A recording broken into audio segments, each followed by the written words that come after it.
ബന്ധുക്കൾ നിങ്ങളെ കബറടക്കിയിട്ട് തിരിച്ചു പോകുമ്പോ അവരുടെ ചെരുപ്പിന്റെ ശബ്ദം നിങ്ങൾ കേൾക്കുമെന്ന് പരിശുദ്ധ മുഹമ്മദ് മുസ്തഫ. പോകല്ലേ എന്ന് പറയാൻ മോഹമുണ്ട്.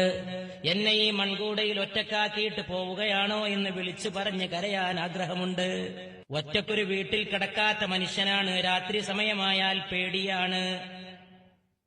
ആ മനുഷ്യനെ ഒറ്റയ്ക്ക് കബറിലാക്കിയിട്ട് ബന്ധുക്കൾ നിഷ്കരുണം മണ്ണുവാരി എറിഞ്ഞിട്ട് പോകുമ്പോ, അവര് നടന്ന് പിരിഞ്ഞു പോകുമ്പോ, അവരുടെ ചെരുപ്പ് മണ്ണിൽ ചവിട്ടുമ്പോ ആ കരപരാ ശബ്ദം നിങ്ങൾ ഖബറിൽ വെച്ച് കേൾക്കുമെന്ന് പരിശുദ്ധ റസൂൽ സല്ലല്ലാഹു അലൈഹി വസല്ലം. കുല്ലു ഉമ്മത്തി യദ്ഖുലൂനൽ ജന്നഹ്, എന്റെ ഉമ്മത്തിൽപ്പെട്ട എല്ലാവരും സ്വർഗത്തിൽ പ്രവേശിക്കും. ഇല്ലാമൻ അബാ, തിരസ്കരിച്ചവരൊഴികെ. സഹാബത്ത് ചോദിച്ചു, ഇതാണ് മദീനയിലേക്കുള്ള പാതയുടെ സന്ദേശം.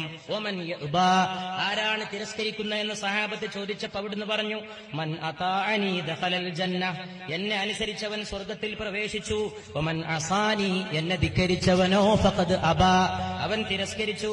നഹനുൽ ആഖിറൂന സാബിഖൂന യൗമൽ ഖിയാമ, നമ്മൾ ഒടുക്കത്തിൽ വന്ന ഉമ്മത്താണെങ്കിലും നാളെ പരലോകത്ത് മുമ്പിലാണെന്ന് പരിശുദ്ധ റസൂൽ സല്ലല്ലാഹു അലൈഹി വസല്ലം. അന സയ്യിദുൻ നാസി യൗമൽ ഖിയാമ, ഞാൻ ഖിയാമത്ത് ദിനത്തിൽ ലോകരുടെ നായകനാണ്. മനുഷ്യ